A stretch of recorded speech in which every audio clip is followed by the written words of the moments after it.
Dr. Hovind, I love your doctoral thesis. I've torn it to pieces with house and gaffle. I can't remember when I last pissed myself laughing. It's a good thing the thesis mopped the piss off the floor. Welcome to part 9 of this read-through and peer review of Kent Hovind's doctoral dissertation, which was published on wikileaks.org on December 9th, 2009. If you have not yet seen the first parts of this series, then I recommend that you go back and see those first, as in this episode I will be starting off exactly where I left off in the last. In the last episode, Kent went through various Bible verses on why God hates pride. Now he starts to prattle on about Satan. Let's start our ascension of Mount Moron. Kent continues. When Satan realized he could not take over the throne of God, he decided to destroy what God had created instead. Well, for all his evilness, he sure ain't a patch on God at destroying things.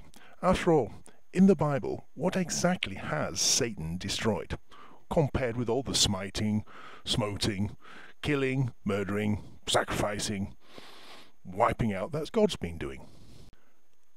I guess Satan just was not God material. Satan, in the form of a serpent, brought the doctrine of evolution to the Garden of Eden. Now, Kent, it neither says in the Bible that Satan was the serpent, it simply says a serpent, and it doesn't say anything in the Bible about the doctrine of evolution. In fact, Kent, if your timeline is to be believed, it took almost 6,000 years for anything to be written about evolution. But we'll carry on. In Genesis 3:5, the serpent says to Eve, "Ye shall be as gods." And seeing as that's only the end of a sentence, then we can't exactly put that into context now, can we, Kent? Pride is the same thing that Satan used to cause the fall of man in the Garden of Eden. And there's the rest of us thinking it was an apple. Satan was jealous of Adam and Eve and their close union with God. Does it actually say that, Kent? Or are you just making shit up again? The same is true today. Satan wants your attention any time you try to serve the Heavenly Father. At this point, I have a picture in my mind of the restaurant at the end of the universe. God is sat on table 12 being served by the waiter, who is patiently taking a drinks order.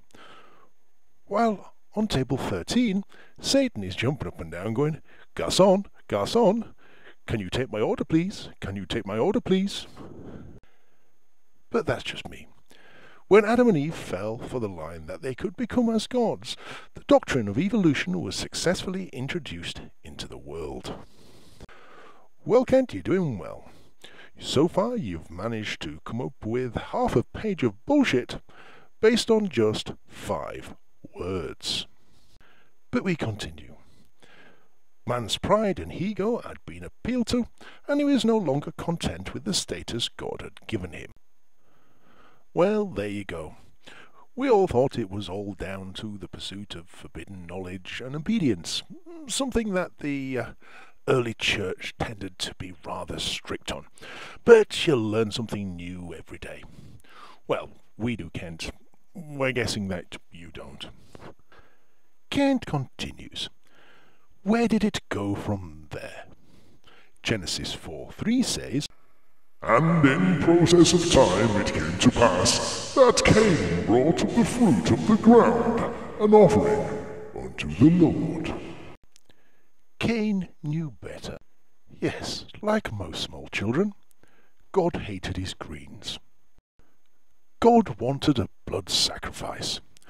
Well, what good self-respecting, mad, maniacal deity doesn't? God had shed innocent blood to cover the sin of Adam and Eve. because there's nothing quite like punishing the wrongdoer, is there? No, let's just go nail some poor innocent bastard. Anyway, Cain knew God wanted a bloody animal sacrifice, a lamb to be precise. Lamb chops with mint sauce. Cain thought he could get favour with God by bringing the work of his own hand. Cain promoted the evolutionary doctrine that man can progress by his own effort. I'm presuming that's as opposed to sitting on your arse and waiting for God to do it for you. Yes, and if we'd have held to that golden nugget of advice, we'd all still be sat in the bloody desert scratching our arse, still waiting for cars, computers and everything else to be invented. The only good thing about that, of course, is that we wouldn't be able to listen to bloody Kent Hovind videos on the internet, would we now? But he goes on. It was Cain's pride that caused him to disregard God's commands to bring a lamb. Well, bring me a lamb, bring me a yam. I can see where they got mixed up. Can't you? Instead, he brought the fruit of the ground, which represents his own effort to please God. A statement like that makes you wonder about harvest festivals, really, and why when they're putting all the produce on the altar, more people don't get smoked. But we'll leave that one. When God rejected his offer, he became angry at God. Since he could not hurt God, he took out his anger on God's servant, his brother. In pride, he slew his brother because his brother's sacrifice was accepted. Now, come on everybody, put your hands up if you'd just love to see that concept being brought into the X Factor. The concept of somebody going postal when Simon Cowell says no would liven that show up no end. We are told later on in the New Testament, the New Testament written like over 4,000 years later, the reason why Cain killed his brother. In John 3:12, we Not as Cain, who was of that wicked one and slew his brother. And wherefore slew he him? Because his own works were evil, and his brothers were righteous. This is still true today. This, of course, makes you wonder what Cain actually brought God.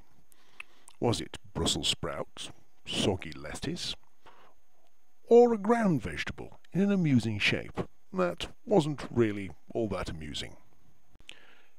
Anyone that does good in this world is hated by those who do evil. And Kent, I think you may just actually find that it's also true the other way round. That is, of course, why good people put evil people in prison. Apart from not paying taxes, of course.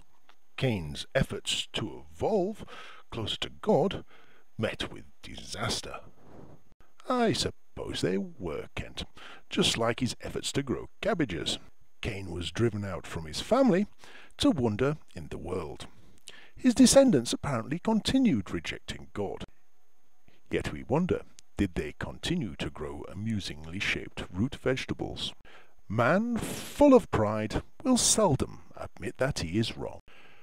And with that, Kent, we can probably assume that you are the proudest man in the world.